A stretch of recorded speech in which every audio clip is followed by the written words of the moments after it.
కొని 884 రూపాయలు ప్రజల్ని తినగొడతా ఉన్నారు. ప్రజలను ఈ రోజుకు కలెక్షన్ పెట్టారు. డైరెక్ట్ దించితే మళ్ళా టన్నుకు ఇంత డబ్బులు పెట్టారు. 100 రూపాయల మళ్ళా టన్నుకు 100 రూపాయలు. నీ ఇష్టం వచ్చినట్టు నీ ప్రజలు నీకు ఓట్లు వేసి నీ వెలుగోలు నీకు ఓట్లు వేసి అన్ని సార్లు ప్రమాణం చేసినట్టు 6,000 మెజార్టీ దాదాపు వస్తే వాళ్ళని తిరగడం టోపీ.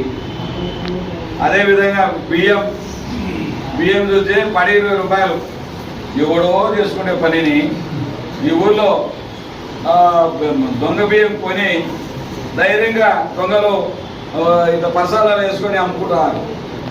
దాపలో కూడా కాదు, అన్న లారీలో దాచిపెట్టడమే పబ్లిక్నే వేసుకుంటున్నారు. అంటే ఆడిపోతా ఉన్నాం. దోపిడీ ఎక్కడ చూసినా దోపిడీ, ఇసుక దోపిడీ, బియ్యం దోపిడీ. అదేవిధంగా ఎక్కడ పంచాయతీలో పంచాయతీలో ప్లాట్లు వేసుకుంటే నాకెంత ఎన్ని సెంట్లు ఇస్తావు, నాకెంత ఎన్ని సెంట్లు ఇస్తావు, చిన్న ఆయనకి ఎన్ని సెంట్లు, పెద్ద ఆయనకి ఎన్ని సెంట్లు. ఎక్కడ చూసినా కంకర తోడుకోబట్టడం. ఎక్కడ చూసినా శ్రీశైలంలో అయితే ఇంకా వాడు పాపం ఒక 10 లారీలో 20 లారీలో ఇసుకో కంకర వచ్చేవాడు కూలేడు బతుకుతా ఉన్నాయి.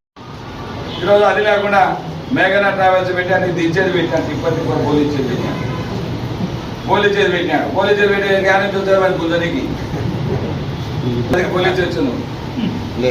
దానికి మళ్ళీ రేటు మళ్ళీ 4 టన్నులు 40 టన్నులకు 4 టన్నులు మళ్ళీ దుబారా కొట్టేది, బిల్లు కొట్టించుకునేది.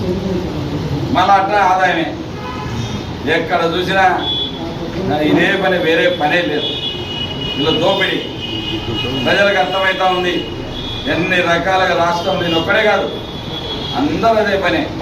పోటీ పడి డబ్బు సంపాదిస్తా ఉన్నారు. సాయంత్రానికి ఎన్ని లక్షలు వచ్చిందో చెక్ చేసుకోవాలి. మోసుకుపోయి 4 మండలాల్లో తీసుకుపోయి ఇవ్వాలి. మళ్ళీ నేను చూస్తే మళ్ళీ ఏదన్నంటే ఊరికి తిట్టుకుంటా నోటి కాదు వచ్చేది బాగా నీకు మాదిరి తిట్టాలంటే మాకు కూడా వస్తాయి. మళ్ళీ నోరు లేక కాదు, సభ్యత అడ్డం వస్తూ ఉంది. నాకు చదువుకునే అంటారు. ఏమో చదువుకుంటే నువ్వు చెప్పినది నేను రాయకపోతే నేను రాజకీయాలే మానుకుంటాను. పొలిటికలకి ఏదో పెద్ద చదువు చదివినట్టు శిక్షినట్టు నీ బతుకు చెప్తే నేను చాలా అల్లరవుతావు. ఊరికి నోటి కాదు వచ్చేది బాగడం. ఇంకా గెలిచినావు ఆనందపడి చేసుకో, ఎవరొద్దన్నారు. నువ్వు అన్ని గెలుపుకునే సంవత్సరం. అందుకే బాగా గమనించండి, స్టేట్మెంట్ కూడా ఇవ్వడంలే.